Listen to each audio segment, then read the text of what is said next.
అన్ని రంగాల్లో మన తెలుగువారు ఇవాళ మన దేశమే కాకుండా ప్రపంచం అటు క్రీడా రంగంలో అయితేనేమి మన వాళ్ళందరూ కూడా మన దేశపు ఘనకీర్తిని చాటుతున్నారు.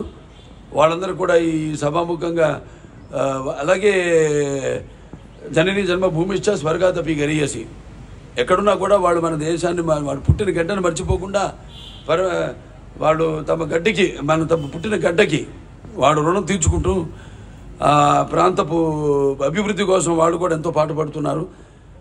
వాళ్ళందరూ కూడా ఇవాళ మరి రాష్ట్రం అభివృద్ధి కోసం అటు ఆర్థికంగా సాంకేతికంగా లేకపోతే సామాజికంగా లేక రాజకీయంగా కూడా ఎంతోమంది ఇక్కడ మనవాళ్ళు అక్కడున్న వాళ్ళు లేకపోతే అక్కడ మనవాళ్ళు ఇక్కడి నుంచి వెళ్ళిన వాళ్ళు వలస వెళ్ళిన వాళ్ళందరూ కూడా ఎంతో బ్రహ్మాండంగా వాళ్ళ తెలివితేటలను ప్రదర్శిస్తూ ఇవాళ అన్ని రంగాల్లో కూడా ప్రపంచం వ్యాప్తంగా కూడా అన్ని రంగాల్లో ప్రథమ స్థానంలో ఉండి ఎంతో దేశపు ఆర్థిక సామాజిక లేకపోతే సాంఘిక అభివృద్ధికి ఎంతో తోడ్పడుతున్నారు.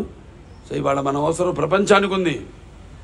ఇవాళ అన్నిటికన్నా ముఖ్యంగా మనం ఈరోజు ఆలోచించాల్సింది దేశం మనకి ఏం చేసిందని కాదు, దేశానికి మనం ఏం చేస్తున్నాం అనేది. ఇవాళ మన దేశం ఇవాళ ఆర్థిక సంక్షోభంలో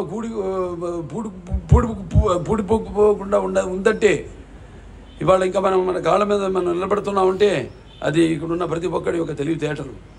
అందుకే మన దేశం ఇవాళ ఇంకా ఆర్థికంగా మనం బలంగా ఉన్నాం. మనం ఆర్థికంగా కాబట్టి మనం తెలివితేటలను తుచ్చమైన వీటి కోసం ఉపయోగించుకోకుండా తమ స్వార్థం కోసమో లేకపోతే తమ బాగోగుల కోసమో కాకుండా మొత్తం సామాజిక అభివృద్ధి కోసం అందరి యొక్క అభివృద్ధి కోసం మీరంతా కృషి చేయాలని ఈ యొక్క 78వ స్వాతంత్ర దినోత్సవ సందర్భంగా అందరూ శపథం చేయాలని ఈ సభాముఖంగా తెలియజేసుకుంటూ నేను సెలవు తీసుకుంటున్నాను.